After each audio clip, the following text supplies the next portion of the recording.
देवानां च ऋषीणां च गुरुं कांचन सन्निभं बुद्धिभूतं त्रिलोकेशम तम नमामि बृहस्पतिम। जय श्री बृहस्पति देव। जय श्री राधे कृष्ण। आप सभी का आपके अपने YouTube channel VK Mishra present में बहुत बहुत स्वागत है। आइए आज आप सब सुनेंगे गुरुवार व्रत की कथा। प्रत्येक गुरुवार को जो कि भगवान बृहस्पति देव की कृपा प्राप्ति के लिए व्रत को धारण किया जाता है।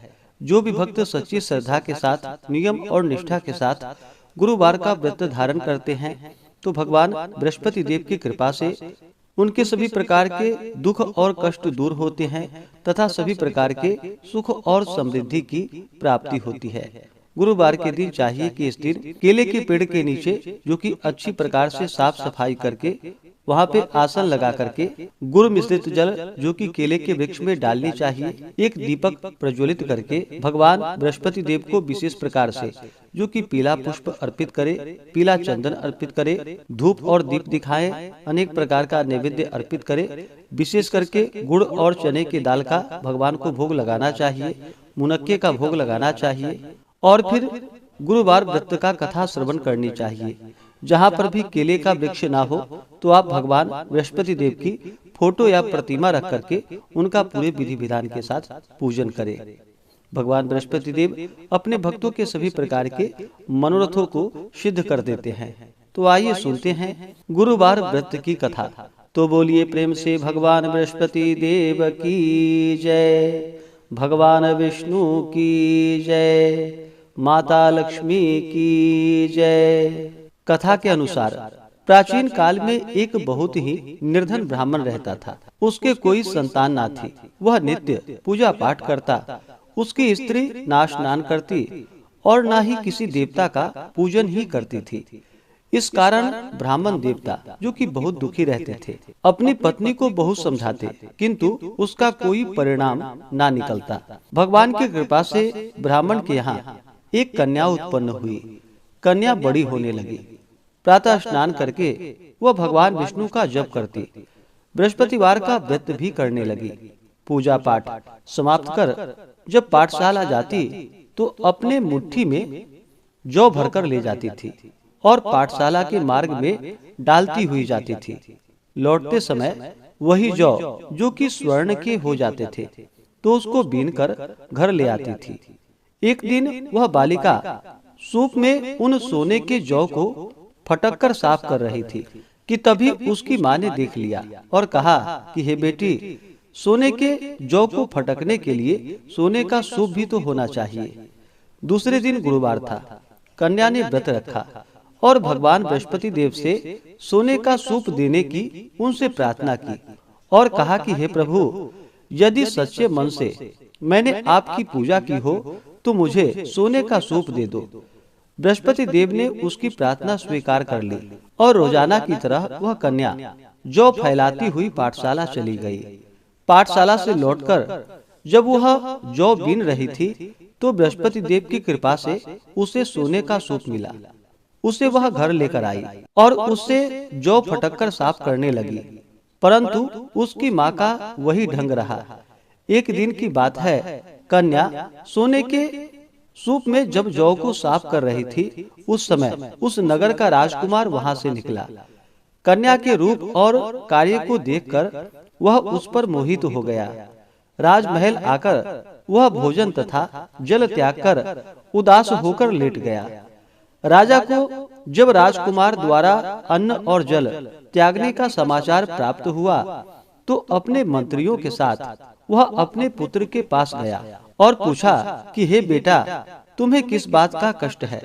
किसी ने तुम्हारा अपमान तो नहीं किया अथवा कोई और कारण है? मुझे बतलाओ, मैं वही कार्य करूंगा जिससे तुम्हें प्रसन्नता की प्राप्ति हो सके।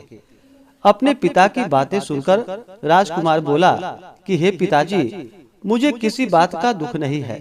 किसी ने मेरा अपमान भी नहीं किया है, परंतु मैं उस लड़की के साथ विवाह करना चाहता हूँ जो लड़की सोने के सूप में जौ को फटक कर साफ कर रही थी। राजकुमार ने राजा को उस लड़की के घर का पता भी बता दिया। मंत्री राजा के कहने पर उस लड़की के घर गया।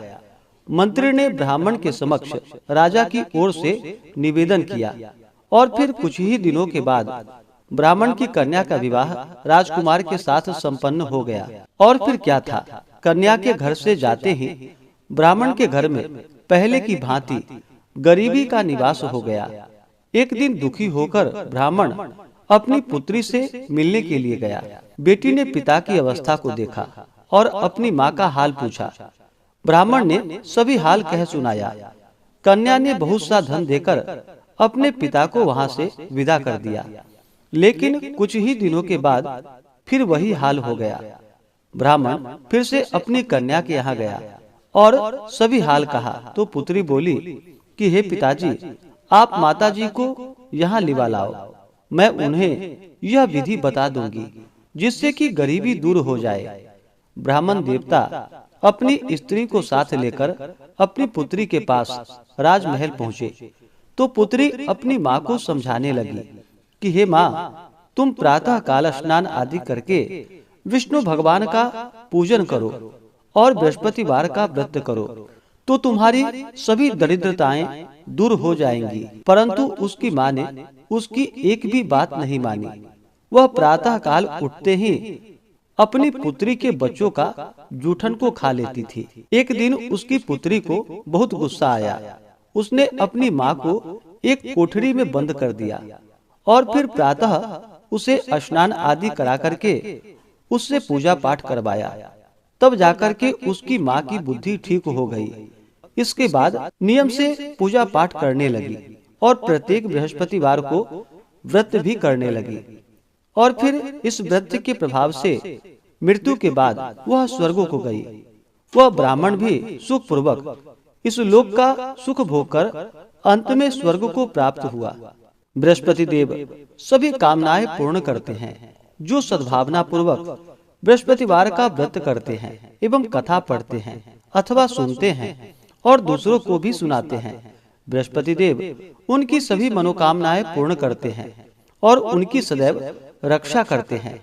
जो संसार में सद्भावना के साथ गुरुदेव का पूजन एवं व्रत सच्चे हृदय से धारण करते हैं, उनकी सभी कामनाएं वैसे ही पूर्ण होती हैं जैसी सच्ची भावना से राजा और रानी ने बृहस्पति देव की कथा का गुणगान किया था, तो उनकी सभी इच्छाएं बृहस्पति देव जी ने पूर्ण की। इसलिए सबको कथा सुनने के बाद प्रसाद लेकर जाना चाहिए और हृदय से उनका मनन करते हुए जयकारा बोलना चाहिए। तो बोलिए प्रेम से भगवान बृहस्पति देव की जय, भगवान विष्णु की जय, माता लक्ष्मी की जय, सर्वदेवी देवता की जय। इसी प्रकार से जो भी भक्त सच्ची श्रद्धा के साथ नियम और निष्ठा के साथ गुरुवार का व्रत धारण करते हैं, भगवान बृहस्पति देव का पूजन करते हैं, कथा श्रवण करते हैं, तो भगवान बृहस्पति देव उनकी सभी मनोकामनाएं पूर्ण करते हैं। गुरुवार के दिन जो भी भक्तजन व्रत को धारण करने वाले हैं, गुरुवार के दिन कुछ बातों का ध्यान भी रखना चाहिए। गुरुवार के दिन इस दिन शुद्ध और सात्विकता का पालन करना चाहिए, ब्रह्मचर्य का पालन करना चाहिए। इस दिन बाल, दाढ़ी, नाखून आदि नहीं काटनी चाहिए। इस दिन पूजन में पीले वस्तु का प्रयोग करना चाहिए और भोजन में भी पीले वस्तु का प्रयोग करना चाहिए। इस दिन नमक ग्रहण नहीं करनी चाहिए, बाल, दाढ़ी, नाखून नहीं काटनी चाहिए, साबुन सर्फ का प्रयोग इस दिन नहीं करना चाहिए और पूर्ण श्रद्धा भक्ति भाव के साथ भगवान का पूजन, कथा श्रवण, आरती करनी चाहिए। इससे भगवान बृहस्पति देव अति प्रसन्न होते हैं और अपना कृपा प्रदान करते हैं। तो आशा करता हूँ कि यह जानकारी आपको अच्छा लगा हो। इसी प्रकार से कथा को सुनने के लिए, व्रत पूजा के बारे में जानने के लिए चैनल पे अगर आप पहली बार आए हैं तो चैनल को लाल बटन दबा करके सब्सक्राइब करें, साथ में बेल आइकन घंटी को दबाएं ताकि आने वाली वीडियो का नोटिफिकेशन आपको समय से मिलता रहे।